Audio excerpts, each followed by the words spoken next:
अस्सलामुअलैकुम and a very good morning. जागो लाहौर में आप सबको खुशामदीद कहते हैं जनाब। मैं हूं मुनीबा आसिफ। मैं बिल्कुल ठीक ठाक हूँ। उम्मीद करती हूँ कि आप लोग भी जहाँ कहीं होंगे ठीक ठाक होंगे और आपका दिन आज का बहुत ही खूबसूरत गुज़रा होगा, बल्कि उसका आगाज़ आप लोगों ने किया होगा। तो आज कोई बहुत ही कह लें कि संजीदा टॉपिक नहीं मैं लेकर आई हूँ आप लोगों के लिए। यहाँ पर कोई पेचीदा बातें भी नहीं करनी है हमने। लाइटर नोट पर हम बात करेंगे और ये कोशिश करेंगे कि हमने जवान और तरोताज़ा दम किस तरह रहना है। और ये एक ऐसा मौजू है जिस पर हर कोई जानना चाहता है, क्योंकि अच्छा दिखना हर किसी की ख्वाहिश होती है और सब यही चाहते हैं कि वो हमेशा जवान नज़र आए, खूबसूरत नज़र आए। मगर हकीकत यह है कि जवानी की असल चमक हमारे तर्ज़ ज़िंदगी और मुस्बत आदात पर मुनहसर होती है। और इसके अलावा ये भी ज़रूरी है कि जनाब इंसान का दिल जवान हो, क्योंकि अगर कोई दिल से जवान रहे तो चेहरे पर भी बहार रहती है, रौनक रहती है। और हमारा मसला ये है कि हम ख्वाहिश तो करते हैं कि जवान दिखें अपनी ज़िंदगी में, मगर अपने तर्ज़ ज़िंदगी और ख़ुराक पर बिल्कुल भी तवज्जो नहीं देते हैं और हर किस्म के खाने बिला दरेग खाते रहते हैं। लाहौरियों की ही अगर बात कर ली जाए, अपनी ही बात कर ली जाए, तो खाबे और ज़्यादा जो तली हुई चीज़ें हैं ना, वो हमें मज़ेदार भी लगती हैं और वक्ती तौर पर हमें मज़ा तो देती हैं, लेकिन साथ ही साथ हमारी स्किन और हमारी सेहत पर भी वो असर डालती है। अब खाने के साथ साथ कहा जाता है कि जनाब जो नींद है ना, उसका ख्याल रखना भी बड़ा ज़रूरी है।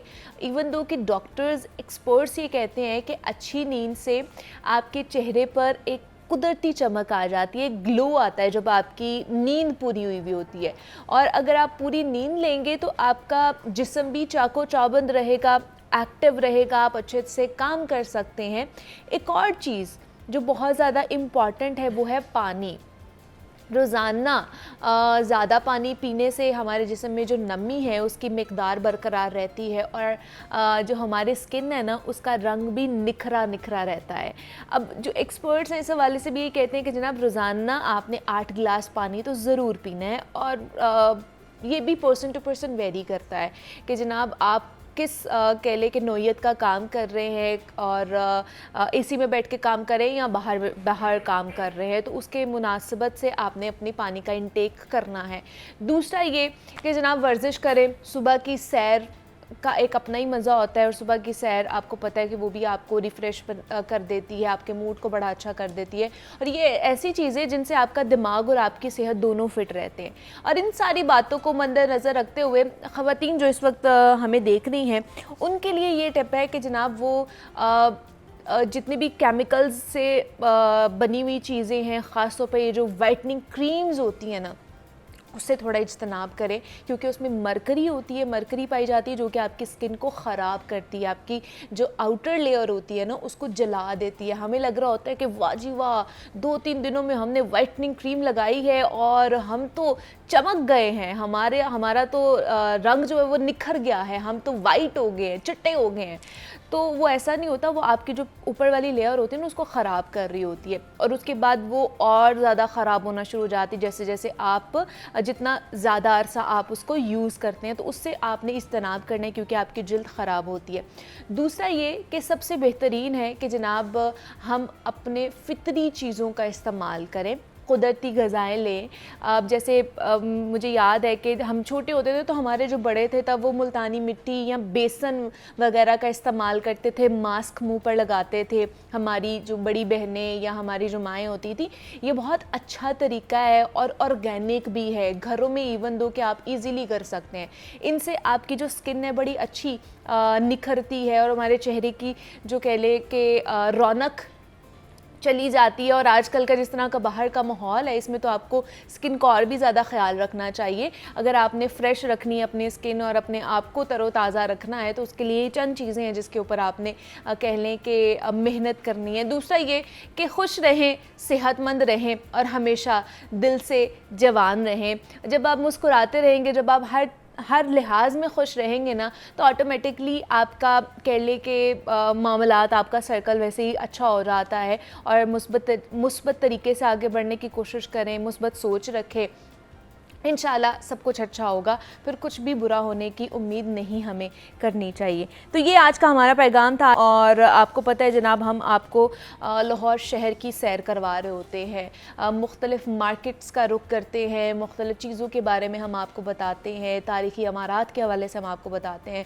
तो आज एक ऐसा बाज़ार है जो बहुत ही मशहूर बाज़ार है और उसकी मकबूलियत बहुत ज़्यादा है। जनाब अगर हम देखें तो जब हमारे यहाँ पर यात्री आते हैं या भारत से जो मेहमान है पाकिस्तान का रुख करते हैं, विज़िट करने आते हैं, तो ख़ास तौर पर उस बाज़ार का ज़रूर विज़िट करते हैं, रुख करते हैं। मैं बात कर रही हूँ अनारकली बाज़ार की। तो अनारकली बाज़ार की तारीख क्या है, इसको इतनी मकबूलियत क्यों हासिल है, आइए वो देख लेते हैं। लाहौर की गली गली दास्तानों से जुड़ी हुई है और तारीख के औराक लाहौर के रंगारंग तारीखी वाकयात से भरे पड़े हैं। एक ऐसे ही दास्तान लाहौर के एक अहम बाजार से जुड़ी है जिसको पिछले कम अज कम 200 सालों से बर्रे सगीर वाले अनारकली बाजार कहते हैं। किस्सों के मुताबिक शहनशाह हिंदुस्तान बादशाह अकबर के बेटे शहजादा सलीम अनारकली नाम की एक दोशीज़ा पर दिलहार बैठे, जो कि बादशाह को बिल्कुल भी गवारा नहीं था और इन्होंने हुक्म जारी किया कि अनारकली को दीवार में जिंदा चुनवा दिया जाए, जो कि हिकायात के मुताबिक चुनवा भी दिया गया। और यूं मोहब्बत की अजीम दास्तान ने जन्म लिया और मरने के इतने सालों बाद भी सबकी जुबान पर अनारकली अनारकली जिंदा है। इससे पहले कि आप इस किस्से पर आंसू बहाने लगे, बेहतर है कि हम अनारकली बाजार का जायजा लें। अनारकली बाजार ने तारीख के बहुत से अदवार को देखा है और इसका हुस्न और रश किसी दौर में भी कम नहीं हुआ। मुगलिया दौर, अंग्रेज दौर और अब पाकिस्तान में ये बाजार मुतअद्दिद चीजों की वजह से न सिर्फ बर्रे सगीर पाक-ओ-हिंद बल्कि पूरी दुनिया में भी अच्छा खासा मशहूर है। अगर आप फिरोजपुर रोड से आएं तो पहले आप अनारकली की फूड स्ट्रीट में दाखिल होते हैं, जिससे दोनों तरफ में लजीज खानों के धुएं उड़ रहे होते हैं। इसे गुजरने के बाद आप माल रोड क्रॉस करके अनारकली में दाखिल होते हैं, जिसको लाहौरी पुरानी अनारकली कहते हैं।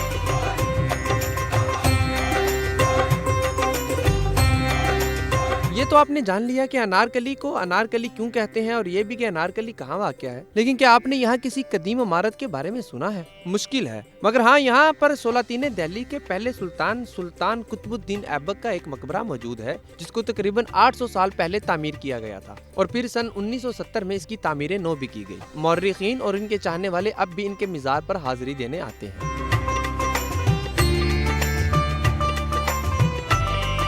अनारकली बाजार में आपको तरह तरह का कपड़ा और जूता मिलेगा और खाने में भी यहाँ पर लाहौर के रिवायती खानों की भरमार है। जैसे कि यहाँ पर इन दुकानदार का कहना है कि वो पिछले 75 सालों से यहाँ पर कारोबार कर रहे हैं। ये दुकान हमारी तकरीबन 75 साल पुरानी है और ये मकबरा कुतुबुद्दीन के बिल्कुल सामने वाक़या है। और ये मकबरा जो है तकरीबन अयूब खान के दौर में ये तामीर हुआ है। ये अनारकली मेन बाज़ार से आप ऐबक रोड की तरफ आएंगे तो ये मकबरा आपको सामने नज़र आ जाएगा। और यहाँ तकरीबन सन 1975 में ये तामीर हुआ है। और मकबरा जो ये कुतुबुद्दीन ऐबक, इनका जो था ताल्लुक़ ये तुर्किस्तान से था। ये ग़ुलाम ही फ़रोख्त कर दिए गए थे बचपन में ही अपने, मगर इनके अंदर कुछ खुदादा सलाहियतें थीं जिनको देख के मोहम्मद गौरी ने इनको जात का हाकिम बनाया, सिपा सलार बनाया इनको। और फिर उसके बाद जो था ये फिर माशाल्लाह हुक्मरानी करते हुए हिंदुस्तान के ऊपर बादशाह मुंतखब हुए। अनारकली बाजार में हर वक्त बहुत रश रहता है। सुबह सुबह नाश्ते वालों की यहाँ भरमार होती है तो सारा दिन जूता, कपड़ा और दीगर चीजें खरीदने वालों का तांता बंधा रहता है। फिर इसके बाद शाम में भी यहाँ दोबारा खाने वालों का रश बढ़ जाता है। यहाँ आपको तकरीबन हर कीमत पर उम्दा चीजें मिल सकती हैं। लाहौर के 3 अहम तरीन बाजारों में अगर अनारकली को शामिल न किया जाए तो वो फहरिस्त ठीक नहीं हो सकती। और वैसे भी हम लोग अनारकली के बारे में ज्यादा क्या ही कह सकते हैं, क्योंकि अनवर मसूद साहब पहले ही फरमा चुके हैं कि तू की जाने पोड़िए मज्जे अनारकली दिया शाना। 200 साल पुराने बाज़ार अनारकली के हवाले से और उसकी तारीख क्या थी और क्यों ये इतना मकबूलियत का हामिल है, उस हवाले से हमने आपको ये रिपोर्ट दिखाई है। जनाब, अगर आप अपनी ज़िंदगी में फलों और सब्जियों का इस्तेमाल ज़्यादा करते हैं ना, तो आप सेहतमंद ज़िंदगी गुजारने और साथ ही साथ बीमारी को मात देने के लिए भी ना जल्द काबिल हो जाते हैं उसके। और सेहत अच्छी हो तो कुछ भी खाया जा सकता है। दूसरा ये कि अगर आप खुदा न खास्ता किसी बीमारी में मुब्तला हो रहे हैं या फिर हो चुके हैं, तो फिर आपके खाने पीने का जो साइकिल है ना, उसमें एहतियात आपके लिए बहुत मुफीद हो सकती है। अब शुगर के मर्ज़ में मुब्तला अफराद को तो खाने पीने में इंतहाई एहतियात बरतनी चाहिए, क्योंकि डायबिटीज़ एक ऐसी बीमारी है जो हमें अंदर ही अंदर नुकसान पहुंचा सकती है। आजकल चूँकि इस मर्ज़ की शरह में बहुत ज़्यादा इजाफ़ा हो रहा है और इस बीमारी की वक्त पर तशख़ीस और इलाज बहुत ज़्यादा ज़रूरी है, वरना इसका नुकसान आपके गुर्दों पर, आपकी आँखों समेत दीगर अफ़ाल पर भी हो सकता है। अब मज़ीद नुकसान से बचने के लिए क्या है कि आपने एहतियात बरतनी है और दूसरा कि इलाज पर भी ध्यान देना है। हम अपनी रोज़मर्रा की आदत और मुतवाज़िन ग़िज़ा की मदद से इसे कंट्रोल कर सकते हैं।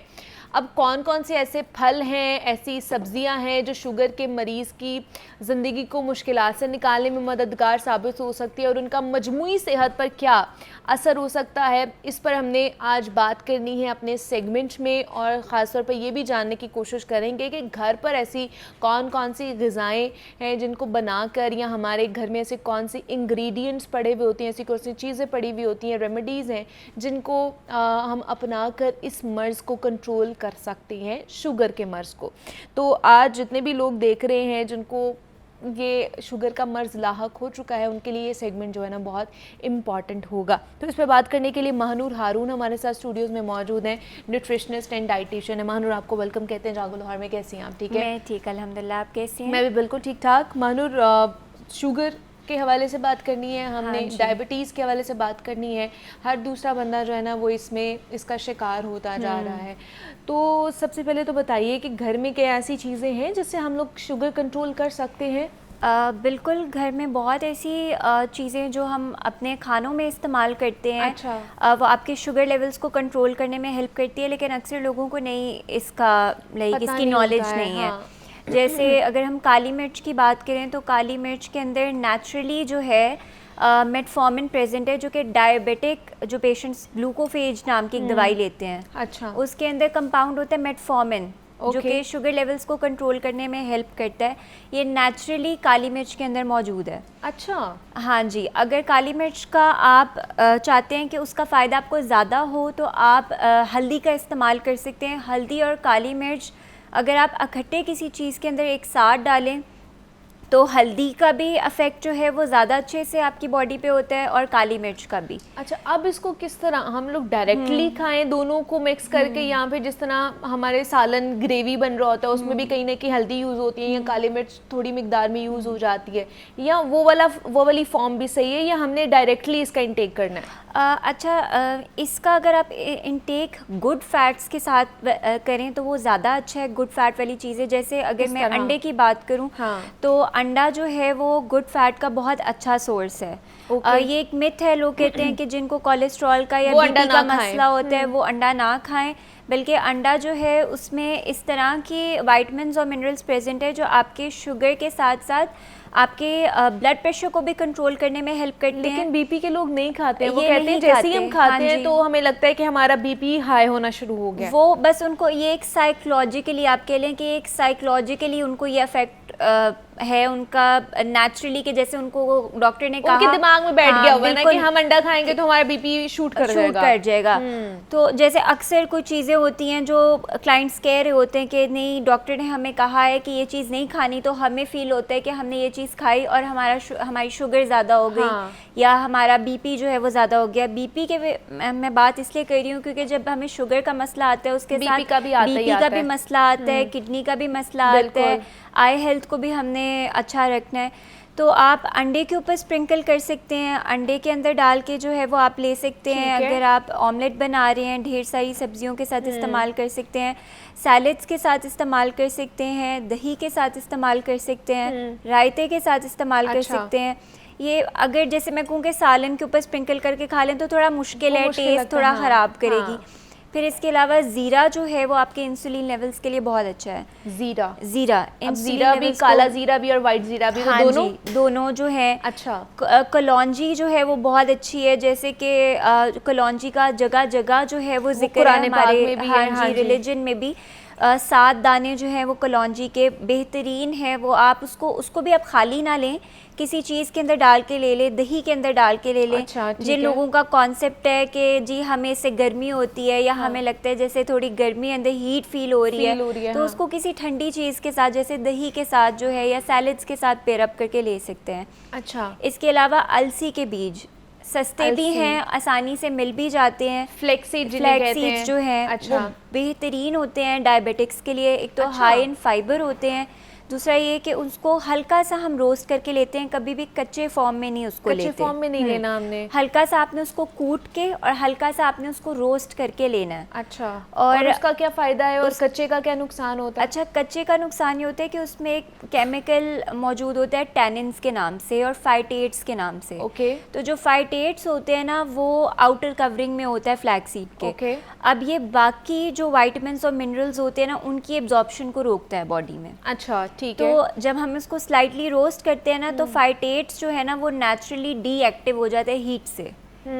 तो इसलिए हम कहते हैं कि हल्का सा उसको रोस्ट करके दादर करके किसी भी चीज़ में, रोटी के पेड़े में डाल के आप ले सकते हैं उसको। हाँ, इसके अलावा चिया सीड्स हो गए, बेसिल सीड्स हो गए, ये हाई इन फाइबर हैं, एंटी इन्फ्लेमेटरी हैं, ठीक है। ये शुगर के पेशेंट्स के लिए बहुत अच्छे हैं। ग्लूकोज लेवल्स को भी मेंटेन करते हैं, ग्लूकोज की जो मेटाबॉलिज्म होती है उसको भी बेहतर करते हैं और इंसुलिन लेवल्स को भी इम्प्रूव करते हैं। मतलब ये सारे सीड्स जितने भी हाँ हैं। जी, ये सारे सीड्स हैं। नट्स की बात करें तो हर किस्म का जो नट है वो बहुत अच्छा सोर्स है ओमेगा 3 का। आप आमंड्स की बात कर लें, वॉलनट्स की बात कर लें। आमंड्स और वॉलनट्स का कम से कम ये है कि आप थोड़ी अमाउंट में भी खाएं तो आपको वो फ़ायदा दे रहे हैं। अच्छा, हफ्ते में आप 3 दफ़ा भी ले रहे हैं, आपको वो फ़ायदा दे रहे हैं। तो आप आमंड्स का, वॉलनट्स का इस्तेमाल कर सकते हैं। हर बंदा आमंड्स और वॉलनट्स का इस्तेमाल नहीं कर सकता क्योंकि जाहिर है थोड़ा सा एक्सपेंसिव होते हैं, अफोर्डेबिलिटी का भी मसला होता है। तो नॉर्मल घर की रूटीन में चीज़ें देखें तो अगर आप वाइट ब्रेड का इस्तेमाल कर रहे हैं तो आप ब्राउन ब्रेड पे स्विच हो जाएं। ठीक है। रिसेंटली एक रिसर्च ये भी आई थी कि अगर आप ब्राउन ब्रेड को फ्रीज़ कर लें और फ्रोज़न ब्रेड को दोबारा गर्म करके खाएं तो उसका ग्लाइसेमिक इंडेक्स जो है वो कम हो जाता है। अच्छा, अब ग्लाइसेमिक इंडेक्स जो है जिन लोगों को नहीं पता, हाँ, वो बेसिकली एक वैल्यू होती है। अगर वो वैल्यू हाई है, यानी अगर किसी चीज़ का ग्लाइसेमिक इंडेक्स हाई है, हाँ, तो वो फूड जो है वो आपके शुगर लेवल्स को हाई करेगा। ठीक है। अगर लो है तो वो शुगर लेवल्स को जो है मेंटेन रखेगा। तो अब ऐसी कौन सी चीज़ें हैं जिनका ग्लाइसेमिक इंडेक्स हाई होता है, नेचुरली हाई होता है और हम फिर भी उसका इंटेक कर रहे होते हैं? अच्छा, अगर हम देखें जो मैदे से बनी हुई सारी चीज़ें हैं, अच्छा, वाइट फ्लावर वाली जितनी भी चीज़ें हैं उनका ग्लाइसेमिक इंडेक्स हाई है। वेजिटेबल्स की बात करें तो हम अगर एक प्लेट की बात करें ना, 7 इंच की प्लेट है, उसमें से हम कहते हैं हाफ ऑफ द प्लेट आपकी नॉन स्टार्ची वेजिटेबल्स होनी चाहिए। नॉन स्टार्ची वेजिटेबल्स होनी चाहिए, जिनमें आता है जुकीनी आता है, अच्छा, जैसे माड़ू जैसे हम कहते हैं, कैप्सिकम आते हैं, टमाटर आते हैं, लीफी ग्रीन वेजिटेबल्स आती हैं, ये लेटस वगैरह आता है, अनियन आते हैं, ठीक है। ये सारी चीज़ें, कैरेट्स हो गए, बीटरूट हो गया, ये सारी चीज़ें ये नॉन स्टार्ची हैं। ये आपके शुगर लेवल्स को जो है वो मेंटेन रखती हैं, ठीक है। स्टार्ची वेजिटेबल्स जो होती हैं उनसे कहते हैं कि थोड़ा परहेज़ करें क्योंकि वो जो है शुगर लेवल्स को स्पाइक कर सकती हैं। उसमें सिर्फ आलू ही आता है? उसमें आलू है, मटर है, उसके अंदर मटर भी है, उसमें पम्पकिन भी है। अच्छा, हाँ जी, वो भी हाई करती है। तो इनका इस्तेमाल आपने थोड़ी क्वांटिटी को देखकर जो है वो करना है। दूसरा ये कि जैसे कि दालें हैं, दालों का भी ग्लाइसेमिक इंडेक्स हाई होता है। कौन सी दालों का ग्लाइसेमिक? अच्छा, मुझे तो था कि सिर्फ ये थोड़ी बहुत चीज़ें जैसे आलू है या जो फल है उनमें शायद ये होगा, लेकिन ये सब्जियों में भी है, इवन दो मटर में भी है और दालों में भी है। दालों में कौन सी दालें हैं? अच्छा, दालें जो हैं, जितनी भी दालें हैं वो ग्लाइसेमिक इंडेक्स उनका हाई होता है, सारी दालों का। लेकिन ऐसा नहीं है कि आप दालें खा नहीं सकते, क्योंकि दालें गुड सोर्स ऑफ प्रोटीन भी है और जो डायबिटिक पेशेंट्स होते हैं उनमें वैसे ही मसल वेस्टिंग का बहुत मसला होता है। आप ओबीस भी होंगे ना, उनके आर्म्स देखिए, उनके लेग वाला एरिया देखिए, तो वो मसल वेस्टिंग हो रही होती है, कम होता है। हाँ। तो अगर आपने दालों का इस्तेमाल करना है तो कोशिश करें कि दाल की क्वांटिटी आप कम रखें। हाँ। जैसे 4 से 5 टेबलस्पून अगर दाल की क्वांटिटी है तो उसके साथ सब्जी की क्वांटिटी ज़्यादा हो, यानी सलाद की क्वांटिटी ज़्यादा हो। और चपाती जो है वो आप जो इस्तेमाल कर रहे हैं वो चक्की के आटे की जो है वो इस्तेमाल करें, मतलब आप होल ग्रेन फ्लावर की इस्तेमाल करें। अच्छा, बेसन की रोटी डायबिटिक्स के लिए बहुत अच्छी होती है। बेसन की रोटी, अच्छा, जिसे हम कहते हैं चिक पी फ्लावर जो होता है उसका ग्लाइसेमिक इंडेक्स लो होता है, बेहतरीन होती है। उसका आप जो है वो फुल्का बना सकते हैं, 6 से 7 इंच का फुल्का बना सकते हैं, वो इस्तेमाल करें आप अपने सालन के साथ। दूसरा ये कि जब हम डायबिटिक्स की बात करते हैं ना, तो हम सिर्फ हाई उन लोगों की बात नहीं करते जिनको हाई शुगर लेवल्स का मसला रहता भाई है। क्या जो शुगर के पेशेंट है वो लोग डेयरी प्रोडक्ट्स का इस्तेमाल कर सकते हैं? वो डेयरी प्रोडक्ट्स का इस्तेमाल कर सकते हैं, लेकिन कोशिश करें कि बिलाई को छान कर 2 से 3 दफ़ा उसको छानें, ताकि वो लो, या जो अफोर्ड कर सकते हैं वो लो फैट ऑप्शंस का इस्तेमाल करें। अच्छा। और दूसरा ये कि डायबिटिक्स के लिए दही बहुत अच्छी चीज़ है, दही खाना क्योंकि चाहिए। गट हेल्थ का, कॉन्स्टिपेशन का मसला बहुत रहता है, तो इम्यूनिटी का मसला बहुत रहता है, इनकी इम्यूनिटी कॉम्प्रोमाइज़ होती है। तो दही सस्ती भी है, ईज़िली अवेलेबल भी है, और घर का बना हो तो बहुत अच्छा बहुत है। ज़्यादा अच्छा है, डब्बे सही। वाला ले रहे हैं तो कोशिश करें कि लो फैट योगर्ट का इस्तेमाल करें। अच्छा, सर्दियों में कहा जाता है कि दही ना खाएं, वो ज़रा ठंडा होता है, उसकी तासीर ठंडी होती है, तो आपको गले का मसला हो सकता है या इस तरह की प्रॉब्लम हो सकती है, तो ऐसा है ये सिर्फ हमारी अपनी ही मिथ्स हैं? नहीं, ये सिर्फ हमने अपनी ही मिथ्स बनाई हुई हैं। हाँ, ऐसा है कि अगर आपको रेशा हुआ हुआ है, हाँ। तो वो रेशे को थोड़ा डेयरी जो है वो बढ़ाता है, उसका मसला करता है। तो अगर आपको रेशा हुआ हुआ है तो आप कोशिश करें कि उस वक्त आप उस टाइम ना लें, कावों का इस्तेमाल कर लें, जिसके अंदर आप जिंजर का इस्तेमाल कर सकते हैं। अच्छा, जिंजर भी उन लोगों के लिए बहुत अच्छा है जिनको हाई बीपी, हाई शुगर का मसला रहता है। अच्छा, ठीक क्योंकि है। एंटी इन्फ्लेमेटरी है नेचर में। ठीक है। तो जितनी भी चीज़ें हैं जो कि एंटी इन्फ्लेमेटरी है नेचर में, वो शुगर के लिए, हार्ट हेल्थ के लिए, वो अच्छी आपकी है। गट हेल्थ के लिए जिस तरह बेहतरीन हेल्दी होती हैं। वो हल्दी जो है हाँ वो जी। भी बड़ी अच्छी है, बिल्कुल। वो भी एंटी इन्फ्लेमेटरी ही हाँ है। जी, बिल्कुल एंटी इन्फ्लेमेटरी होती है।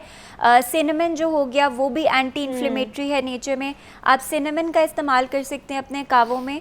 अच्छा, जो लोग ब्लड थिनर्स का इस्तेमाल करते हैं वो सिनेमन का इस्तेमाल हर रोज़ ना करें, क्योंकि अच्छा। सिनेमन थोड़ा blood thinning, as a blood thinning agent भी काम करता है। ओह, तो ओके। ये वो लोग इस्तेमाल नहीं कर सकते कि जिनको जो कि blood thinners on a daily basis use कर रहे हैं, जिनको मतलब आप कह लें कि डायबिटीज़ के साथ हार्ट का भी मसला है।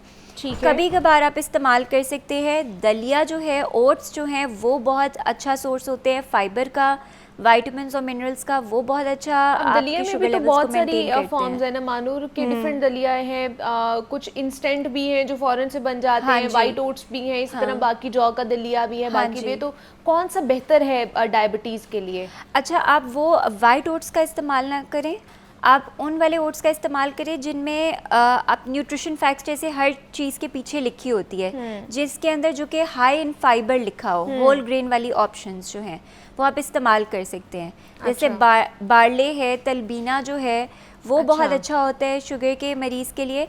और दूसरा ये कि ओट्स को पकाना है या दलिए को पकाना है तो दूध के अंदर ना पकाएं, दूध के अंदर पकाएंगे फ़ैट कंटेंट ज़्यादा होगा, शुगर के मरीज़ के लिए भी नहीं अच्छा, वैसे भी आपके लिए नहीं अच्छा अगर आप अपने जो है वेट को मेंटेन करने की कोशिश करें। अच्छा। पानी में पकाएं और फिर जो है दूध के अंदर शामिल करें। अच्छा, पहले उसको दूध में नहीं पकाना है? नहीं, पानी के अंदर पकाना है और फिर आपने दूध के अंदर शामिल करके उसको लेना है।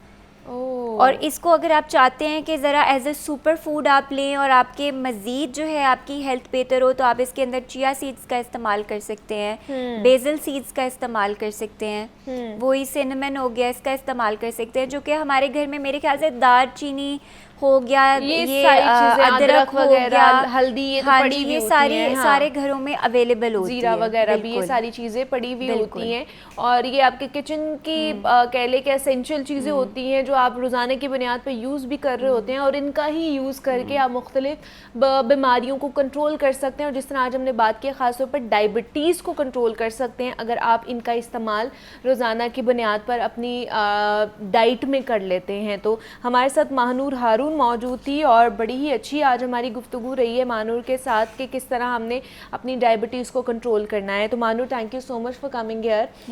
यहाँ पे एक छोटी सी ब्रेक लेते हैं, मिलते हैं इस ब्रेक के बाद।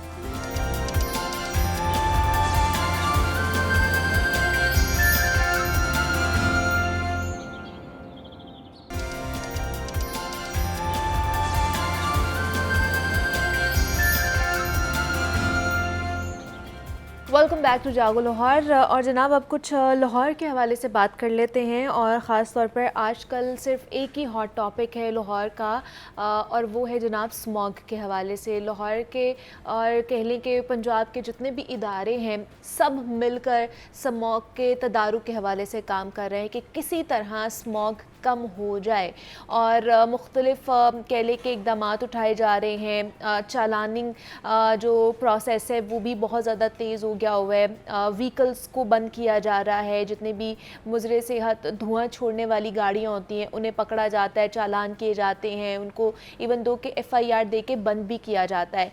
तो ये कह लें कि मैकेनिज़्म कितना कारामद साबित हो रहा है, और उसके साथ साथ जो ड्राइविंग लाइसेंस के हवाले से जो कैंपेनिंग है वो कितनी ज़्यादा मुफीद साबित हो रही है। अभी तक कितने लोगों ने इसके ऊपर अमल दरामद किया है, मज़ीद क्या क्या इनिशिएटिव्स लिए जा रहे हैं ट्रैफिक के हवाले से और मज़ीद स्मॉग के हवाले से, इस पर हमने बात करनी है। और इस पर बात करने के लिए सैयद गज़नफ़र अली शाह साहब हमारे साथ स्टूडियोज़ में मौजूद हैं, SSP ट्रैफिक पंजाब हैं। उनसे बात करते हैं। सर आपको वेलकम कहते हैं जागो लाहौर में। कैसे हैं आप? ठीक है अल्हम्दुलिल्लाह जी, बहुत शुक्रिया। सर सबसे पहले तो ये स्मॉग के हवाले से जैसे मैंने बात की है कि आजकल हॉट टॉपिक स्मॉग ही बना हुआ है, और इस हवाले से जितने भी हमारे डिपार्टमेंट्स हैं सभी बहुत ज़्यादा इनिशिएटिव्स ले रहे हैं, मिलकर काम कर रहे हैं कि किसी न किसी तरह इस स्मॉग पर काबू पा लिया जाए। तो ट्रैफिक पुलिस इस हवाले से क्या क्या इकदाम उठा रही है? जी बिल्कुल, आपने सही कहा कि जो स्मोग है इस वक्त वो पूरी हमारी सोसाइटी के लिए एक बहुत बड़ा चैलेंज है, और उससे निपटने के लिए जिस तरह से जो है एक होल ऑफ गवर्नमेंट अप्रोच की ज़रूरत है, वो चीफ मिनिस्टर पंजाब की क़यादत में बिल्कुल तमाम डिपार्टमेंट्स उसके ऊपर काम कर रहे हैं।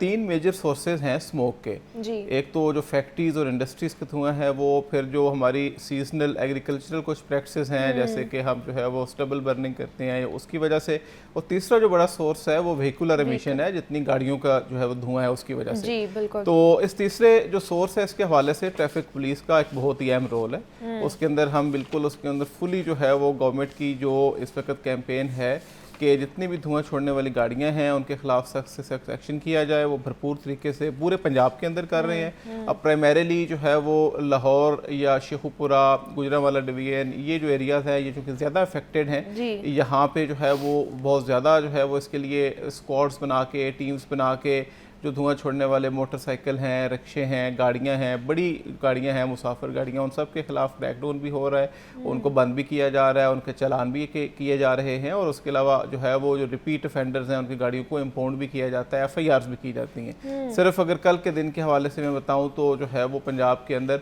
5000 से ज़ायद जो गाड़ियां हैं उनके खिलाफ ये एक्शन लिया गया है। अच्छा। तो ये रेगुलर जो है वो स्मोक के हवाले से एक्शन लिया जा रहा है। लेकिन अगर सर अगर रेगुलरली अगर इसके ऊपर एक्शन लिया जा रहा है, इतनी बड़ी तादाद में गाड़ियों को पकड़ा जा रहा है, बंद भी किया जा रहा है, लेकिन फिर भी कहीं ना कहीं हमें वो इफ़ेक्ट क्यों नहीं नज़र आ रहा कि स्मॉग में कमी तो वाकई होना? देखें, ये जो है वो स्मोक सिर्फ और सिर्फ जो है वो ट्रैफिक के अंदर धुआं छोड़ने वाली गाड़ियों की वजह से या किसी एक जो है वो फैक्टर की वजह से नहीं है। पूरी दुनिया के अंदर 39% जो फैक्टर है वो सिर्फ और सिर्फ हमारी व्हीकल्स का है। मैं अर्ज़ करता हूँ इसके अंदर बहुत सारी चीज़ें हैं, जैसे कि माहौलियाती तब्दीली के फैक्टर्स को अगर आप देखें तो सिर्फ जो है वो जो ये गाड़ियाँ धुआं छोड़ती हैं इसकी वजह भी बाज़ औक़ात गाड़ियों की फिटनेस होती है, बाज़ औक़ात नाक़िस फ्यूल का इस्तेमाल होता है, बाज़ औक़ात ओवरलोडिंग इसकी वजह होती है। तो बहुत सारी ऐसी वजूहत, या फिर ये भी हम देखते हैं कि हमारे जो एनालिसिस है वो ये बताते हैं कि अगर ट्रैफिक का फ़्लो बहुत ज़्यादा अच्छा ना हो और गाड़ियाँ जहाँ पे जो है वो 5 मिनट के अंदर गुजरनी चाहिए वहाँ पे गाड़ी को 15 मिनट लगेंगे, तो यकीनी तौर पे ये जो है वो जो the amount of smoke that is emitted in the atmosphere वो ज़्यादा हो जाता है। तो उन सारी जो है वो फैक्टर्स मिल के ये काम करते हैं। तो उस सब के ऊपर जो बेहतरी के लिए हमें जो है ना वो लाइफस्टाइल चेंजेस की ज़रूरत भी है, वो कि अगरचे शॉर्ट टर्म जो हम एक्शन ले रहे हैं, ये गाड़ियों को इम्पाउंड करना, उनको फ़ाइन करना, वो बहुत ज़रूरी है, वो हम कर रहे हैं, लेकिन over the longer period of time इसको बेहतर करने के लिए हमें जो है ना लाइफ स्टाइल के अंदर बहुत सारी बेहतरी की ज़रूरत है। जैसे ये देखें कि अगर एक ही घर से जो है वो मुख्तलिफ स्कूल्स में और काम पे जाने के लिए 4 गाड़ियाँ जा रही हैं, तो अगर उसके बजाय एक पब्लिक ट्रांसपोर्ट को हम यूज़ करें और एक गाड़ी के ऊपर लोग चले जाएं तो शायद जो है वो ओवरऑल जो इमिशंस हैं फिजा के अंदर हमारी वो कम की जा मसला सकती ये है है। ना, हमारे पब्लिक ट्रांसपोर्ट के कुछ रूट्स भी ऐसे हैं जो बंद हैं, या हमारे पब्लिक ट्रांसपोर्ट का इंफ्रास्ट्रक्चर भी ऐसा नहीं है कि लोग उसको यूज़ कर सकें, या कुछ ऐसी पब्लिक ट्रांसपोर्ट है जो बिल्कुल भी नहीं चल रही हैं, और जो चल रही हैं वो भी जो मुजरे सेहत धुआं है वो एमिट कर रही हैं। इको फ्रेंडली बसेस का भी हमने सुना था, वो भी अभी तक नहीं आई। तो कहीं ना कहीं हमारा इंफ्रास्ट्रक्चर लैक कर रहा है। जी, गवर्नमेंट इस हवाले से काफ़ी काम कर रही है। आप देखते हैं कि जो मैस ट्रांजिट के मंसूबे हैं, जैसे कि जो है वो नहीं ट्रेन का हो या फिर मेट्रो बसेस का हो, वो इसी मकसद के तहत जो है वो कुछ साल पहले शुरू किया गया था। और अभी भी जो है वो मौजूदा जो गवर्नमेंट है वो ई बसेस जो है वो या ग्रीन बसेस जो है उसके मंसूबे वो बड़े शहरों के अंदर लॉन्च करने जा रही है। उसका मकसद बुनियादी तौर पर यही है कि जो है वो एक लंबे अरसे के अंदर जो माहौलियाती आलूदगी के असरात हैं उनको मिनिमाइज़ किया जाए, कम किया जाए। अच्छा, दूसरा एक और जो इन्वायरमेंटल प्रोटेक्शन एजेंसी का स्मॉग के हवाले से एक इकदाम हमारे सामने आया है कि जितनी भी हैवी व्हीकल्स हैं उनके ऊपर दाखला लगा दिया गया है जुम्मा, हफ्ता और एतवार। वो भी क्या आप लोगों की डोमेन में आता है? उनको भी देखना कि वो जो है दाखिली और खारजी रास्ते किस तरह मैनेज किया जाएगा? जी बिल्कुल, उसमें ये है कि जो एनफोर्समेंट है वो तो बुनियादी तौर पर ट्रैफिक पुलिस करती है, वो आप लोग ही करेंगे, ठीक है। उसके अंदर उनकी टीम्स जो हैं वो हमारे साथ मिलके हमारे स्क्वाड्स बने हुए हैं, जिसके साथ उनके अंदर भी उनके एहलकार भी मौजूद होते हैं। उसके वाले से ये जो देखा गया है कि सिर्फ धुएं के अलावा बाकी जो फिजा की आलूदगी है, जैसे आप देखते हैं कि जो कंस्ट्रक्शन मटेरियल लेके गाड़ियां जाती हैं, किसी के ऊपर मिट्टी है, किसी पे रेत जा रही है या फिर ईंटें जा रही हैं, इस तरह का कंस्ट्रक्शन मटेरियल जा रहा है, अगर वो कवर्ड नहीं है तो वो भी गर्द जो है, ये डस्ट जो है उसको फिजा के अंदर बिखेरने का बायस बनता है। ठीक है, तो उसके हवाले से ये इंस्ट्रक्शंस जारी की गई हैं। फिर इसी तरह से टाइमिंग को जो है वो किया गया है कि अगर दिन के अंदर ये बड़ी गाड़ियां शहर के अंदर दाखिल होंगी तो ओवरऑल जो फ्लो ऑफ ट्रैफिक है वो स्लो हो जाएगा। जो हम पहले बात कर रहे थे कि उसके अंदर फिर जो इमिशंस हैं वो ज़्यादा होंगी इन तमाम फॉसिल फ्यूल्स की, उसको बेहतर करने के लिए जो है वो टाइमिंग्स उनको दी गई हैं ताकि बड़ी गाड़ियां शहर के अंदर उस वक्त दाखिल हों जबकि जो हमारी लोकल ट्रांसपोर्ट है, जो मोटरसाइकिल हैं, कारें हैं, फैमिलीज जा रही हैं, उनकी तादाद कम होती है। अच्छा, थोड़ा सा ग्रीन लॉकडाउन के हवाले से भी बात कर लें, बिकॉज वहाँ पे भी हम ट्रैफिक पुलिस को तैनात देख रहे हैं, वहाँ पे ऑफिसर्स हमारे खड़े हुए हैं। और अगर ये शिमला पहाड़ी के तरफ में ही देख लिया जाए तो वहाँ पर हमारी ट्रैफिक पुलिस तो खड़ी हुई है, लेकिन बहुत सी ऐसी वीडियोस भी, बहुत सी ऐसी चीज़ें भी हम देख रहे हैं जिसमें निशानदेही की जा रही है कि ग्रीन लॉकडाउन का भी अच्छे तरीके से उसकी इम्प्लीमेंटेशन नहीं हो रही है। वहाँ पे चिंची रिक्शे भी चल रहे हैं, वहाँ पे बाकी मामलात भी वैसे के वैसे ही हैं, और दैट्स वाई कि यहाँ का भी जो इक्वालिटी इंडेक्स है उसमें कमी वाकई नहीं हो रही है। तो इस हवाले से आप क्या कहेंगे? जी, ग्रीन लॉकडाउन जो है वो गवर्नमेंट की इस हवाले से एक स्मार्ट पॉलिसी है, बजाय इसके कि पूरे एरिया को या पूरे शहर को मुकम्मल तौर पर और वहाँ पर तमाम कारोबारी जो सरगर्मियाँ उनको बंद करने के जो एरियाज हैं उनको स्पेसिफिक जहाँ पे ज़्यादा अफेक्टेड हैं वहाँ पे ग्रीन लॉकडाउन का नफाज किया जाए। उसके अंदर एक रोल पंजाब पुलिस का भी है, ट्रैफिक पुलिस का भी है। हम डेफिनेटली उसके अंदर काम कर रहे हैं। अगर किसी जगह पे उसकी इम्प्लीमेंटेशन के अंदर कोई कमी है तो यकीनी तौर पे वहाँ पे उसको हमें ज़्यादा बेहतर मॉनिटरिंग की ज़रूरत है। अच्छा, अब थोड़ा सा जिस तरह ड्राइविंग लाइसेंस के हवाले से बात कर रहे थे, जाली नंबर प्लेट्स का मामला भी बहुत ज़्यादा कह ले के बढ़ता जा रहा है, तो उसको किस तरह कोप अप किया जा रहा है? क्या मैकेनिज्म इसके लिए रखा गया है? क्या सजाएं हैं? लोगों को पकड़ा जा रहा है इस हवाले से जाली नंबर प्लेट्स के? जी, जाली नंबर प्लेट्स एक बड़ा मेजर इशू है। एक तो जो है वो नंबर प्लेट जो आप बगैर, क्योंकि देखें नंबर प्लेट कोई भी जो इशू होती है वो ख़ास नमूने और डिज़ाइन के मुताबिक, उसकी स्पेसिफिकेशंस के मुताबिक इशू होती है एक्साइज एंड टैक्सेशन डिपार्टमेंट की तरफ से। अगर जो है वो आप बगैर नमूना नंबर प्लेट यूज़ करते हैं, कोई फैंसी नंबर प्लेट यूज़ करते हैं, ठीक है, जैसे उसके अंदर अगर अब दुनिया न्यूज़ 1 लिखा हुआ है और वो प्राइस नहीं है तो वो एक गलत होगा। इसी तरह से जो है वो कोई और जो है वो नंबर प्लेट इस्तेमाल ही नहीं करते, अब अप्लाइड फॉर लिखा हुआ है सिर्फ, उसके अंदर एक तो बताते खुद जो है वो ये एक ट्रैफिक वायलेशन है। लेकिन उससे बड़ा जो इशू आता है वो ये होता है कि जैसे फर्ज करें धुआं छोड़ने वाली गाड़ी है, उसके खिलाफ अगर जो है वो कोई ई चालान हमने करना है और किसी कैमरे के जरिए हमने उसको आइडेंटिफाई करना है, जब उसकी नंबर प्लेट ही दुरुस्त नहीं होगी तो उसको ट्रैक डाउन करना, उसको ट्रेस करना, उसके ओनर तक पहुंचना मुश्किल हो जाता है। इसी तरह से हम देखते हैं कि बहुत सारी गाड़ियां जो हैं जब किसी रोड एक्सीडेंट के अंदर इन्वॉल्व होती हैं तो वहाँ पे जब कैमरे में वो गाड़ी आ भी जाती है, रोड एक्सीडेंट की वीडियो कैप्चर भी हो जाती है, अगर उसकी नंबर प्लेट विजिबल नहीं है तो उसको ट्रेस करना जी कि ये कौन है जो कि हिट करके चला गया है या कौन रोड एक्सीडेंट के अंदर इन्वॉल्व था। इसी तरह से बाज़ औक़ात क्राइम के अंदर जो गाड़ियाँ इन्वॉल्व होती हैं उनके अंदर भी नंबर प्लेट जो है उनके नंबर पड़े नहीं जाते या होते नहीं है या गलत नंबर प्लेट लिखे होते हैं। इन सारी चीज़ों को मद्देनज़र रखते हुए जो है वो IG पंजाब डॉक्टर उस्मान अनवर की हिदायत पे हमने पूरे पंजाब के अंदर ये एक जो है वो शुरू किया है कैंपेन। इसके अंदर एक्साइज एंड टैक्सेशन डिपार्टमेंट भी हमारे साथ है। इसमें जो है वो ये पिछले 2 दिन से ख़ास तौर पे इसके अंदर ज़्यादा तेज़ी लाई गई है।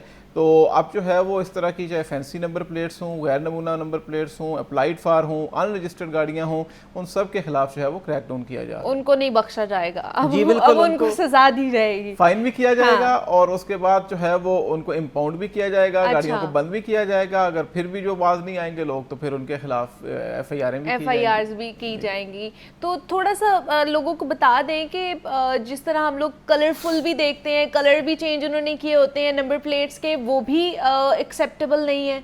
जी बिल्कुल नहीं, क्योंकि जितनी भी जो है वो नंबर प्लेट्स हैं उसके जो है वो कौन सा आप फॉन्ट इस्तेमाल करेंगे, क्या साइज इस्तेमाल करेंगे, अल्फ़ाबेट का साइज़ क्या होगा, डिजिट्स का साइज़ क्या होगा, आप नंबर प्लेट के ऊपर क्या लिखेंगे, क्या नहीं लिखेंगे, क्या साइन बनाएंगे, क्या नहीं बनाएंगे, ये सारी चीज़ें जो है वो गवर्नमेंट की तरफ से बाकायदा स्पेसिफाइड है एक्साइज एंड टैक्सेशन डिपार्टमेंट की तरफ से। उससे हट के अगर आप कोई कलर यूज़ करते हैं, अगर आप कोई फॉन्ट यूज़ करते हैं, अगर आप कोई साइज़ उसका डिफरेंट बनाते हैं, उसके ऊपर जो है वो आप एप्पल बना रहे हैं, उसके ऊपर आप कोई और चीज़ इस तरह की बना रहे हैं, तो वो अनऑथराइज्ड है। तो फैंसी नंबर प्लेट यूज़ करना, गैर नमूना नंबर प्लेट यूज़ करना या नंबर प्लेट ना यूज़ करना, ये सब के सब ट्रैफिक ऑफेंस है। दूसरा सर हमने ये भी देखा है, जैसे बहुत से लोगों को मैंने देखा है, वकला बरादरी में भी हमारे होते हैं जिन्होंने नंबर प्लेट के ऊपर एडवोकेट लिखा होता है, आगे नंबर बेशक वही होता है, एडवोकेट लिखा होता है, फला चीज़ लिखी होती है, तो ये अलाउ है लिखना क्या? जी ये अलाउ नहीं है। उसकी बल्कि जो है वो मैं आपको ये भी बताऊं कि अगर एक मैं सरकारी अफसर हूं, लेकिन अगर मेरी ज़ाती गाड़ी है तो उसके ऊपर ग्रीन नंबर प्लेट लगाना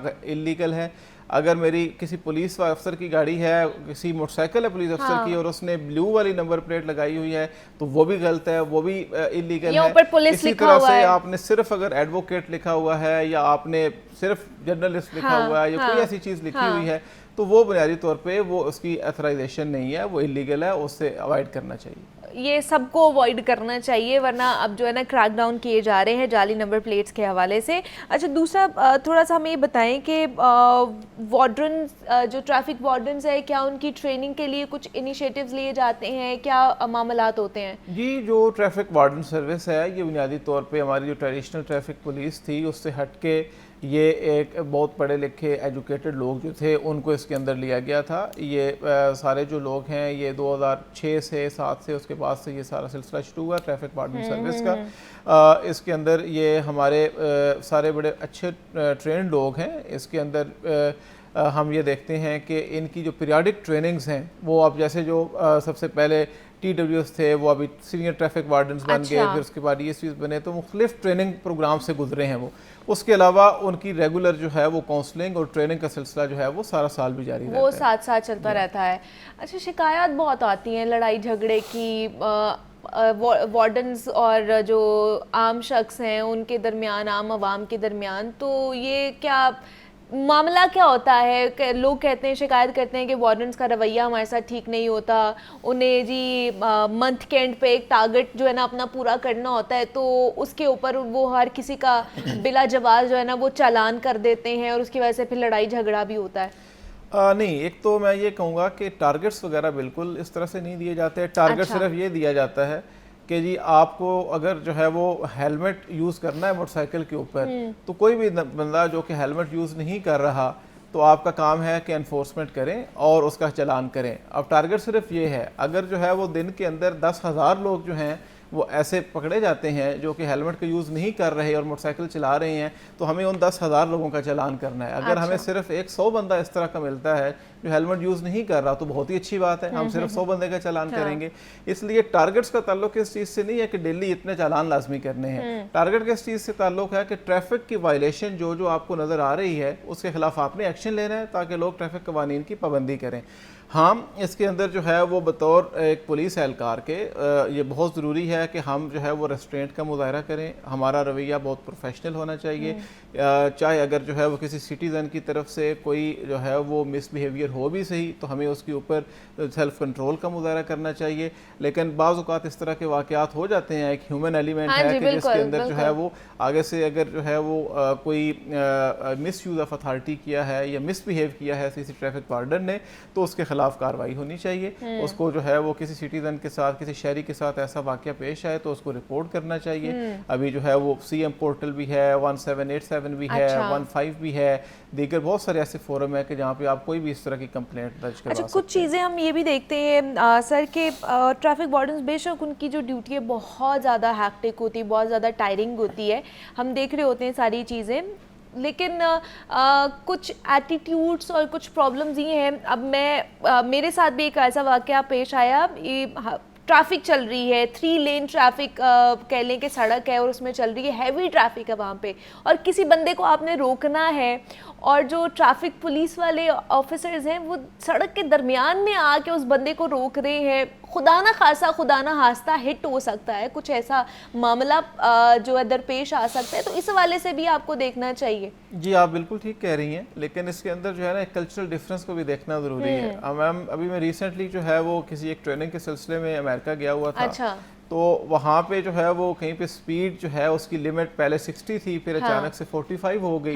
हमारा ड्राइवर को ध्यान नहीं था, वो अभी थोड़ी सी ज़्यादा स्पीड में था, तो पीछे एक गाड़ी साइड पे खड़ी थी ट्रैफिक पुलिस की। उन्होंने सिर्फ उसको 2 दफ़ा जो है ना वो लाइट का इशारा दिया। अच्छा। और उसने साइड पे गाड़ी लगाई और रुक गया। तो दूर से जो है वो अगर एक लाइट का इशारा देने से भी पुलिस के वहाँ पे लोग रुक जाते हैं। यहाँ पे जो है वो गाड़ी को जब तक सामने से आके दोनों हाथों से आप रोकने की कोशिश नहीं करते, तब तक जो है वो मोटरसाइकिल वाला, गाड़ी वाला, उसकी यही ख्वाहिश होती है कि मैं एक दफ़ा निकल जाऊँ।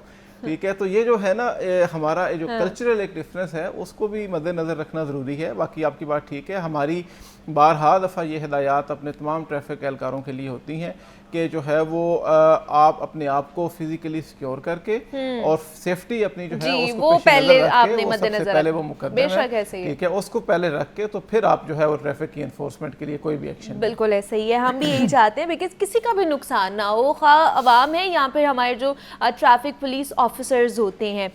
दूसरा सर, क्योंकि लाहौर शहर में बेहंगम ट्रैफिक है, आपको भी पता है, स्टैटिस्टिक्स हमारे सामने भी होते हैं, आपके सामने भी होते हैं।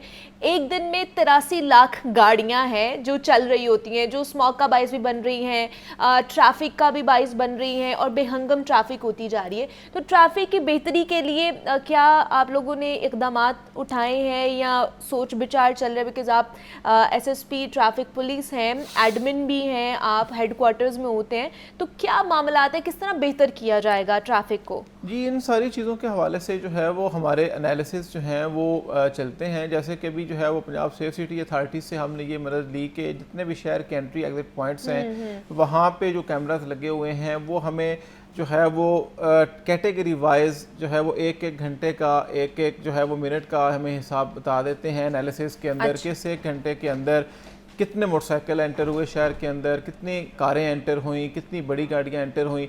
ये जो जितना एनालिसिस है, जितना डाटा है, इसकी मदद से हम लोग बेहतर ट्रैफिक प्लानिंग जो है वो हमारे लिए मुमकिन हो पाती है। देखें, शहर के अंदर जो है वो जितनी आबादी बढ़ रही है, शहर जितना फैल गया है और उसकी वजह से जितनी ट्रैफिक के अंदर और व्हीकल्स के अंदर इजाफा हुआ है, यकीनी तौर पे उसमें इंफ्रास्ट्रक्चर के अंदर भी उतना ही बेहतर करने की ज़रूरत है। लेकिन इसका जो देर पा हल है वो हमारे यहाँ पब्लिक ट्रांसपोर्ट सिस्टम और मैस ट्रांजिट सिस्टम की जो भी स्कीम्स हैं गवर्नमेंट की, वो जब मुकम्मल होंगी तो मेरा ख्याल है तभी जो है वो ये बेहतरी आ सकेगी। दूसरा जो है वो हमारे शहर के अंदर लोगों के अंदर ये जो टेंडेंसी है, जो रुझान है और इस बात की अवेयरनेस है, वो जब बढ़ेगी कि जो है वो हम पब्लिक ट्रांसपोर्ट का ज़्यादा से ज़्यादा इस्तेमाल करें और अपनी ज़ाती गाड़ियों का छोटे छोटे काम के लिए कम इस्तेमाल करें, तो मेरा ख्याल है फिर उस तरह से जो है वो ट्रैफिक के लोड को सड़कों के ऊपर से कम किया जा सकता है। अच्छा, दूसरा ये तो हो गया है सारी चीज़ें, लेन लाइन की पाबंदी, हेलमेट की पाबंदी, आपने सीट बेल्ट लगानी है, ये सारी चीज़ें बहुत पुरानी हो गई, इसके ऊपर बार बार बात नहीं की जानी चाहिए बिकॉज़ ये अब आपकी डेली लाइफ में इंक्लूड होनी चाहिए, इसके ऊपर बार बार चीज़ें आपको बताया नहीं जा सकता है, ये अब हमारी एक कह लें कि आदत के अंदर शामिल हो जाना चाहिए। तो दूसरा सर, जिस तरह हम अपनी सेहत का ख्याल रख रहे होते हैं, हमारे जो वार्डन्स भाई होते हैं जो बाहर खड़े हुए होते हैं होते हैं, ड्यूटीज़ दे रहे होते हैं, उनकी सेहत का ख्याल किस तरह रखा जाता है? और ख़ासतौर ये जो स्मॉग है, धुआं है, हम बीमार हो जाते हैं, हमारा कह लें कि रेस्पिरेटरी प्रॉब्लम्स बढ़ती जा रही हैं सबकी, तो उनके लिए किस तरह के इक़दाम उठा रहे हैं? जी बिल्कुल, आपने सही इशारा किया कि हमें ये समझना बड़ा ज़रूरी है कि वो किस तरह के हैज़र्ड्स हैं जिनका जो है वो सामना हमारे एक ट्रैफिक एहलकार को करना पड़ता है जो कि रोड के ऊपर खड़ा है। अगर अभी हम स्मोक की बात कर रहे हैं तो अगरचे हम ये कहते हैं जी कि आप जो है वो घर से गैर ज़रूरी तौर पे बाहर ना निकलें, और अगर आप बाहर निकलते भी हैं तो फिर भी इनडोर्स जो है वो हम रहने को तरजीह देते हैं। लेकिन जो हमारे ट्रैफिक एहलकार हैं उन्होंने तो रोड्स के ऊपर वहाँ खड़े होकर 8-8 घंटे ड्यूटी करनी है जहाँ पे हर वक्त गाड़ियों के धुएं के अंदर हैं वो, तो यकीनी तौर पे उसमें उनके लिए जो हेल्थ के हैजर्ड्स हैं वो बहुत ज़्यादा हैं। इसके हवाले से तमाम जो है वो डिस्ट्रिक्ट्स के अंदर ही और ख़ुसूसी तौर पे लाहौर के अंदर जो CTO है लाहौर की मैडम अमारा, उन्होंने जो है वो बहुत सारे इक़दाम किए हैं जिसके अंदर ये है कि उनको एक तो हाइजीन के मुख्तलिफ चीज़ें प्रोवाइड करना, जिस तरह के आजकल मास्क जो है वो ज़रूरी है, पहले धूप थी तो जो है उसके लिए अम्ब्रेलाज और छत उनको प्रोवाइड करना, उनको शेडेड जो है वो स्टेशन प्रोवाइड करना जहाँ के अंदर वो खड़े हो सकें, अपनी रेस्ट कर सकें टाइम के साथ। फिर इसी तरह से पीने के पानी का बंदोबस्त उनका होना। फिर ये है कि जो ड्यूटी के उनके औकात कार हैं उनके ऊपर सख्ती से पाबंदी करना, अमल करना। फिर ये है कि रोटेशन जो है हमारे मुख्तलिफ अफसरान की, अब ये नहीं है कि अगर एक बंदा जो है वो किसी बहुत ही बिजी माल रोड के नहर वाले इशारे के ऊपर अगर ड्यूटी कर रहा है तो वो पूरा साल वहीं पे ड्यूटी करता रहे, तो उसकी रोटेशन जो है वो करना कि अगर वो 1 महीने तक वहाँ पे एक्सपोज्ड है तो उसके बाद 1 महीने तक निस्बतन ऐसी जगह के ऊपर हो जहाँ पे कम उसका जो है वो इस तरह के हेल्थ हैजर्ड से एक्सपोजर हो।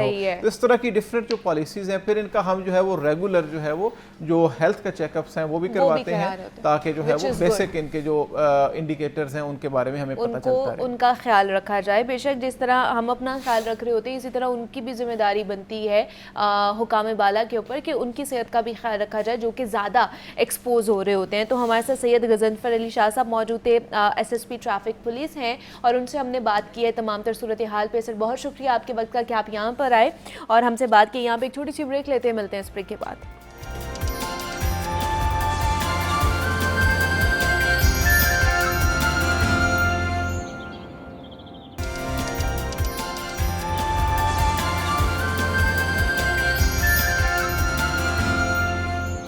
वेलकम बैक टू जागो लाहौर। और जनाब अब कुछ बात कर लेते हैं लाहौर शहर में आबादी के लिहाज से, क्योंकि दिन ब दिन जो लाहौर शहर की आबादी है वो बढ़ती ही जा रही है। वसाइल कह लें कि मसाइल ज़्यादा हैं और वसाइल हमारे कम होते जा रहे हैं आबादी के वजह से, क्योंकि आबादी बढ़ती जा रही। थोड़े से इदादो शुमार अगर आपको बता दूं तो 1950 में अगर देखा जाए तो लाहौर शहर की जो आबादी थी महज 8,35,000 थी, बस 8 लाख। और अब 2024 की बात कर ली जाए जिसमें आज हम बैठे हुए हैं, और लाहौर शहर की जो आबादी है वो 1,44,00,000 से भी ज़ायद हो चुकी है, और शहर की आबादी सालाना 3.6% इजाफे के साथ बढ़ती ही जा रही है। और ये कह लें कि अभी उस तरह स्टैटिस्टिक्स हमारे साथ हमारे पास मौजूद नहीं है कि जो बहुत ही कंफर्म्ड हो और पता चले कि यही है। अभी 1 करोड़ है, अभी देखा जाएगा अगले साल और ज़्यादा बढ़ जाएगी क्योंकि शरह पैदाइश बढ़ती जाती है और एक दिन में कितने कह लें कि बच्चे पैदा होते हैं।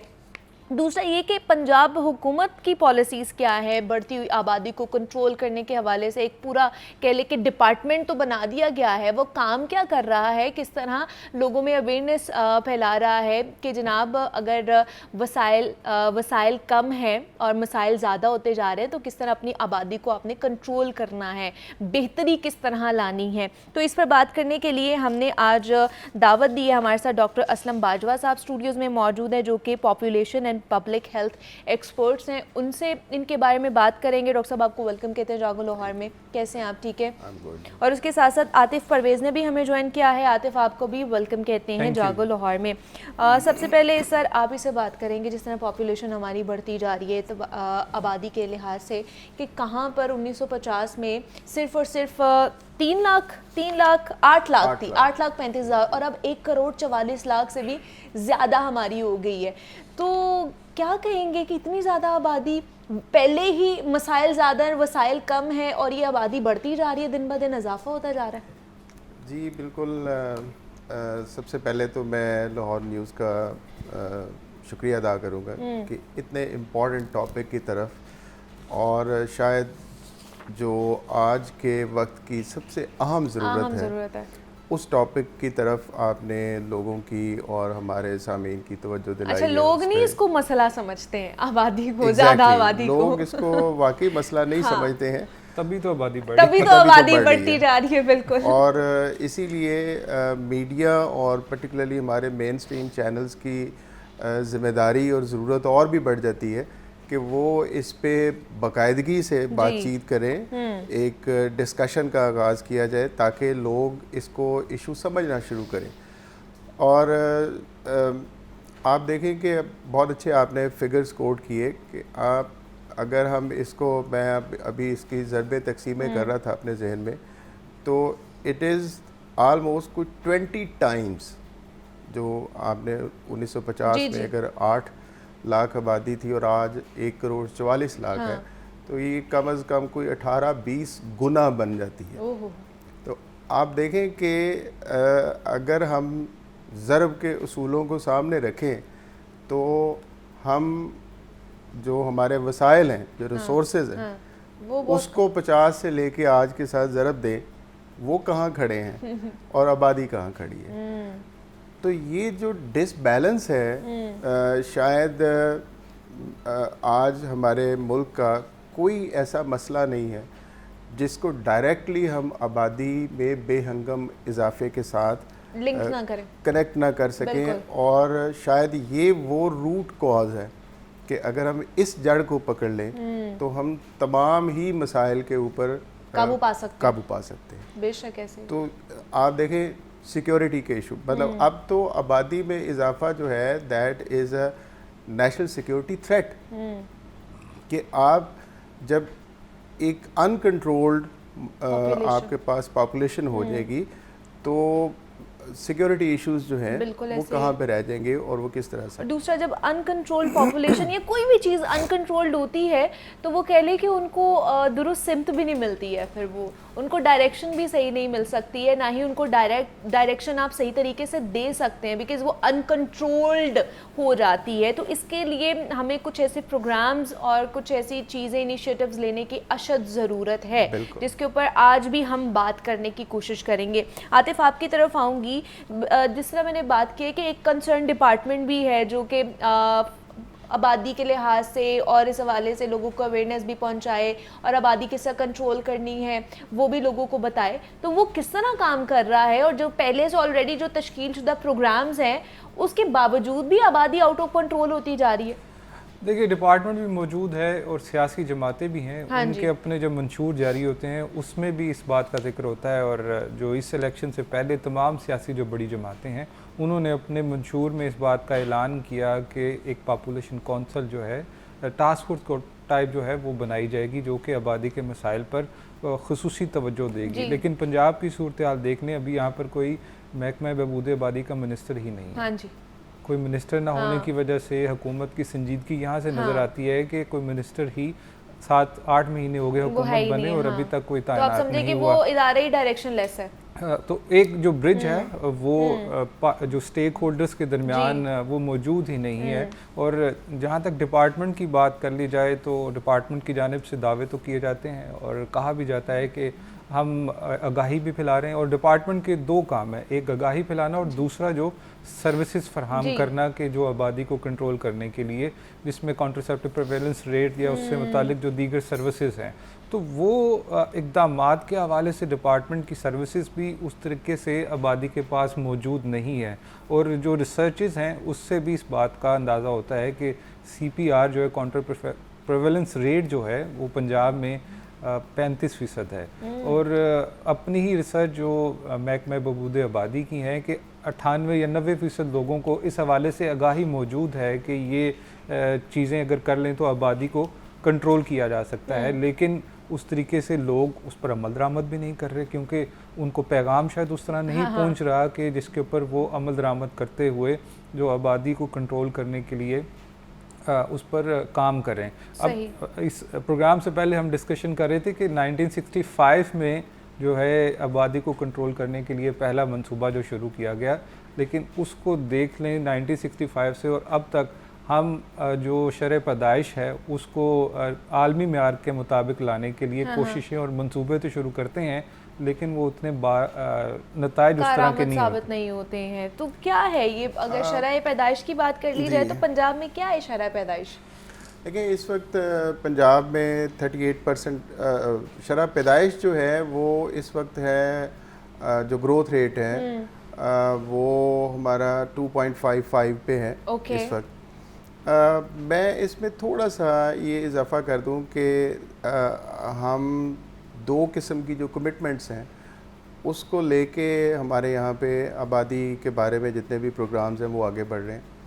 एक तो हमने FP 2030 एक फोरम है जिस पे गवर्नमेंट ऑफ पाकिस्तान ने कमिट किया हुआ है कि हम बाय 2030 जो कॉन्ट्रासेप्टिव प्रेवलेंस रेट है पाकिस्तान का उसको डबल करेंगे एग्जिस्टिंग से। अच्छा। तो लाइक अगर पंजाब में इस वक्त 34 है 38 है तो हम 64 तक जो है बाय 2030 इसको लेकर के जाएंगे। ओके। एक और जो बहुत इम्पोर्टेंट माइलस्टोन है आबादी से रिलेटेड प्रोग्राम्स के हवाले से, मैं उसका ज़रूर जिक्र कर चलूँ। देर आए दुरुस्त आयद वाली बात है, लेकिन जहाँ पे और बहुत से जिस ज़माने में सुओ मोटो एक्शंस का रिवाज था तो उन्होंने एक सुओ मोटो एक्शन जो है वो आबादी से रिलेटेड लिया 2017 में। अच्छा। तो उसमें उन्होंने दे कॉल्ड एवरीवन के भी ये क्या इतनी रैम्पेंट इजाफे जो है आबादी में वो किस तरह से इसको आप देखते हैं। तो उस वक्त फिर एक टेक्निकल टास्क फोर्स बनी रिगार्डिंग पॉपुलेशन कंट्रोल, ठीक है। और ग्रीन स्टार जिसका मैं रिप्रेजेंटेटिव भी हूँ यहाँ पे, तो green star is also part of that technical force. उसमें फिर एक रोड मैप तय किया गया कि हम आने वाले एक तो FP 2030 की कमिटमेंट्स जो हैं उनको पूरा करेंगे, और काउंसिल ऑफ कॉमन इंटरेस्ट ने recommendations the for population control, जिसमें 3 पर्सपेक्टिव जो है कि एक तो हम सर्विस डिलीवरी इन्हांस करेंगे, डिमांड जनरेशन जो है उस पर हम काम करेंगे, और कमोडिटी सिक्योरिटी जो सबसे बड़ा इशू मैं समझता हूँ कि हमारे यहाँ पे जिसकी वजह से हम किसी काबिल ज़िक्र नतीजे पे नहीं पहुँच रहे, वो कमोडिटी सिक्योरिटी है। लेकिन अच्छी बात ये है इस सारे में कि now situation is changing gradually. जिस तरह अभी आतिफ साहब ने जिक्र किया कि पॉपुलेशन जब भी जिक्र आता है तो हमारा सबसे पहला जो तसव्वुर है वो पॉपुलेशन वेलफेयर डिपार्टमेंट की तरफ जाता है कि they are responsible for everything whatever is happening, so either they are not working और जिम्मेदारी उनकी है। हाँ, सही। तो ये मसला थोड़ा सा उनकी जिम्मेदारी से बियॉन्ड का है। अच्छा, ठीक है। क्योंकि एक नेशनल, जैसे हमने पहले जिक्र किया है कि अगर ये सारे मसलों की जड़ है तो फिर कोई एक डिपार्टमेंट, कोई एक शोबा जो है वो तो उस पर नहीं कर सकता। तो अब पॉपुलेशन वेलफेयर डिपार्टमेंट और डिपार्टमेंट ऑफ हेल्थ जो है वो कोलैबोरेटिवली काम कर रहे हैं फॉर दिस पर्टिकुलर पर्पस। तो इस हवाले से हमने बात की कि किस तरह आबादी को कंट्रोल करने के हवाले से प्रोग्राम चल रहे हैं, हुकूमत इसमें क्या कर रही है, कंसर्न डिपार्टमेंट्स क्या कर रहे हैं और हम इंडिविजुअली क्या कर सकते हैं। तो इस पर बात करने के लिए डॉक्टर असलम बाजवा साहब हमारे साथ मौजूद है। डॉक्टर साहब, बहुत शुक्रिया आपके वक्त का कि आप यहाँ पर हैं, और आतिफ असलम ने भी आतिफ परवेज़ ने भी हमें ज्वाइन किया था। आतिफ, बहुत शुक्रिया आपका भी कि आप भी यहाँ पर आए। अभी आगे बढ़ते हैं और कुछ मज़ीद स्मॉग के हवाले से बात कर लेते हैं कि जनाब स्मॉग की फ्रीयत ने हम सबका जीना मुहाल कर रखा है, और इसको कंट्रोल करने के हवाले से हमने देखा कि कल एक फ़ैसला किया गया, कुछ फ़ैसले किए गए, ऐलानात किए गए, कॉन्फ्रेंस हुई ज़िला इंतज़ामिया की तरफ से, पंजाब हुकूमत की तरफ से मज़ीद पाबंदियों का इतलाक़ किया गया है पंजाब हुकूमत की तरफ से कि जितने भी हायर सेकेंडरी स्कूल्स हैं उनको ऑनलाइन पर शिफ्ट कर दिया गया है, बच्चे अब स्कूल नहीं जाएंगे। और दूसरा ये कि जितने भी रेस्टोरेंट्स हैं और बारबेक्यू शॉप्स हैं और इस तरह की जितनी भी चीज़ें, उनके लिए मज़ीद एडवाइज़री जारी की गई है। उनमें क्या क्या चीज़ें शामिल हैं, इस पर बात करने के लिए राजा जहांगीर अनवर साहब हमारे साथ मौजूद हैं, सेक्रेटरी माहौलियात हैं। उनसे बात करते हैं और उनसे जानते हैं इस हवाले से मजीद। सर, बहुत शुक्रिया आपके वक्त का। सर, बताइएगा स्मॉग को मद्देनजर रखते हुए मजीद एडवाइजरी जारी की गई है, क्या क्या चीज़ें उसमें शामिल हैं? तो बहुत शुक्रिया, आपने अपने प्रोग्राम में मुझे जगह दी। बेसिकली लाहौरिये तो बिल्कुल ठीक नहीं हो रहे और हम अपने हिस्से के कंट्रीब्यूशन जो स्मोक में है और स्मॉग है वो हम कर रहे हैं। हम हर तरह का धुआं फिजा में पहुंचा रहे हैं, लेकिन ये जो रीसेंट सर्च है, ये जो अभी हमें स्पाइक नजर आती है 700, 800, 600 की, इसका जो एक वेदर फिनोमिना है और वो है ईस्टर्न विंड कॉरिडोर हमारा, जो मशरकी हवाएं इंडिया से दाखिल होती हैं लाहौर के अंदर। और लाहौर इंडिया के जो काश्तकार हैं और जो इवन जो इंडियन दिल्ली जो है वो भी सेकंड या फर्स्ट मोस्ट पोल्यूटेड सिटी रहता है हर वक्त इंडेक्स पे। अब उसमें जो ये सारा कंट्रीब्यूटिंग फैक्टर है वो फिर कंपाउंड करके वो अगर हमारा लाहौर का जो अपना खराबी की हुई हमने 200-250 पे AQI हर वक्त रहता है, उसमें ये 400-500 वहां से ऐड हो जाता है और फिर उसके बाद ये कंपाउंड होके 600-700 पे चला जाता है। और मैं आपको बताता चलूं कि ये जो हमने बच्चों की छुट्टियां की हैं, इसका हरगिज़ मतलब ये नहीं है कि बच्चे पार्क्स में चले जाएं, बच्चे वालिदैन को ज़ू पे ले जाएं, उनको शॉपिंग मॉल्स में ले जाएं, क्योंकि इसके बाद बिल्कुल ये आप देखें ना जी, अब ये है हमारा रवैया और हमारा गिला होता है हुकूमत के साथ कि हुकूमत फूकों के साथ क्यों नहीं काम कर रही और क्यों कोई छूमंतर नहीं कर रही। जब तक आपके लोग इस पे नहीं समझेंगे, ये हमने खुद से ये इसको कहते हैं मैन मेड क्राइसिस या मैन मेड डिजास्टर, पूरी दुनिया में ये लोगों ने इसको भुगता है। जहाँ भी इंडस्ट्रियलाइजेशन हुई, आबादी बढ़ी, जहाँ भी स्मोक एमिशन आई, जहाँ पे भी ये कार्बन एमिशन हुई, वहाँ दुनिया ने भुगता है। लेकिन दुनिया ने फिर उसके साथ मुकाबला करके अपने रवैये ठीक किए, अपने प्रैक्टिसेस ठीक की, अपना जो है रहन सहन बेहतर किया। फॉर इंस्टेंस अब ये जो हुकूमत तो 2 काम कर सकती है, 3 काम बल्कि मैं कहता हूँ। एक आगाही जैसे आप और मैं दे रहे हैं इस वक्त। सेकंड काम ये है हुकूमत इनकी वायलेशन को इन्फोर्स करे और इनको जुर्माने करे, गिरफ्तारियां करे, FIRs दे।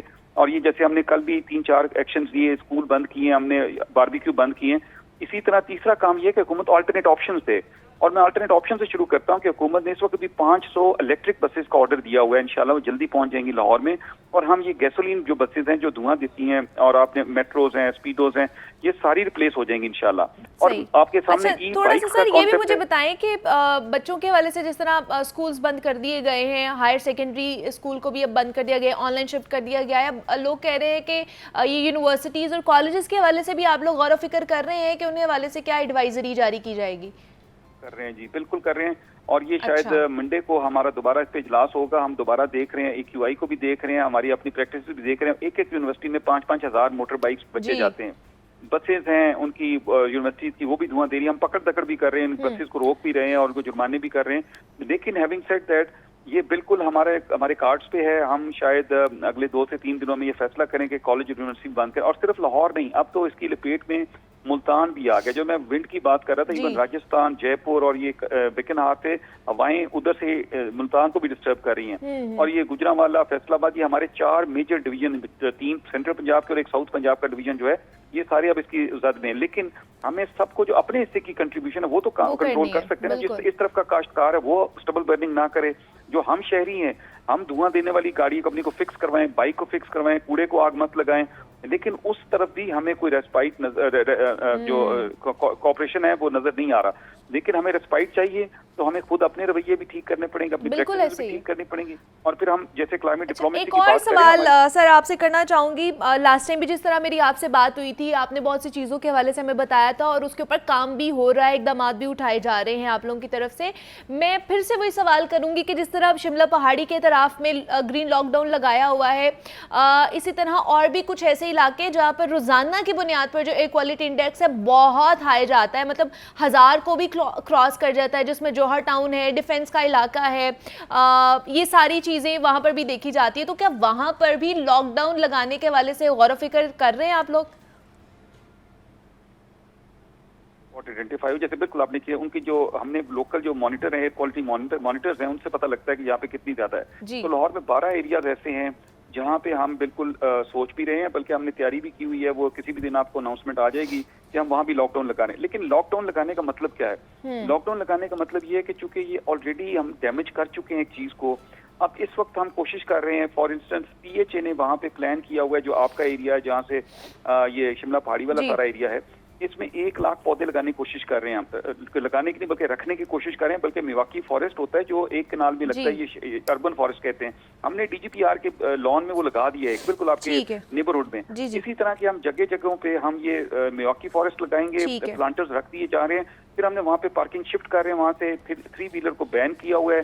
कंस्ट्रक्शन साइट्स को हमने उसको SOP के मुताबिक चलाने के लिए बिल्कुल ऐसे ही जनाब कंसर्न डिपार्टमेंट्स पंजाब हुकूमत इनिशिएटिव ले रही है, इकदाम उठा रही है स्मॉग के तदारुक के हवाले से। इसमें हमारी भी कुछ गलतियां हैं, हमें भी अपनी जिम्मेदारी निभानी है और अपने माहौल को साफ सुथरा रखना है। जो फैक्टर्स हम आपसे बात करते हैं कि उनको कम से कम करने की कोशिश करें।